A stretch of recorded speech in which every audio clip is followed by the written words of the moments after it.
Nak beli rumah ataupun nak buat rumah. Tiap kali buat video pasal rumah, mesti ada orang kata, better aku beli tanah, lepas tu aku buat rumah. Lagi murah.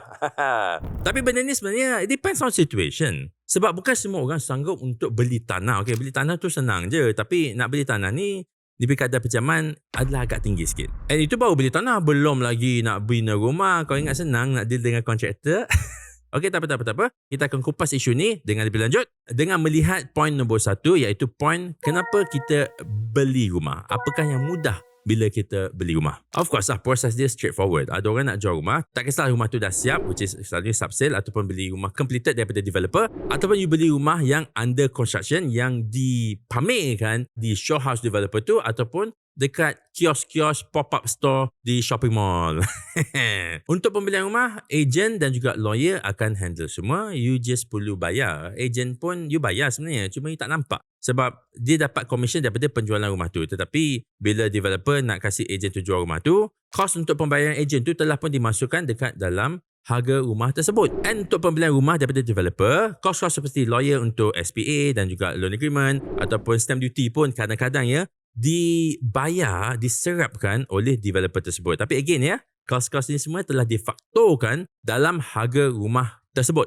Tapi kelemahan bila you beli rumah adalah what you see is what you get. You tak boleh kata, developer, saya suka rumah ni design chain, tapi boleh tak you pergi tambah sikit itu, you tambah sikit ini. Saya nak rumah ni bentuk dia lain sikit. Kebanyakan developer tak akan layan lah. Dan risiko yang terbesar bila you beli rumah daripada developer untuk rumah under construction adalah projek itu boleh terbengkalai. Maknanya you dah bayar dah, you punya 10% deposit. Okay, fine. Maybe developer dah absorb that 10%. You bayar 90% je. Loan lah yang akan cover you punya 90% tu kan. Okay. So loan dah disburse daripada bank on your behalf kepada developer. Dah disburse 10%, 20%, 30%, 40%. Tengok-tengok. Halfway, developer lari. Rumah tak dapat. Hutang masih kena bayar. And of course lah, option nombor 2 pula, instead of you beli rumah adalah you buat rumah you sendiri. Dekat sini ada advantage dia. Nombor 1 adalah you boleh beli tanah dekat mana-mana sajalah yang available. Kalau tanah tu tak ada, you nak tanah tu, orang dah ada beli ataupun dah ada, depan lake. Rasa cantik. Lepas tu dah ada rumah kat depan tu. You nak beli tanah apa? Rumah dah ada.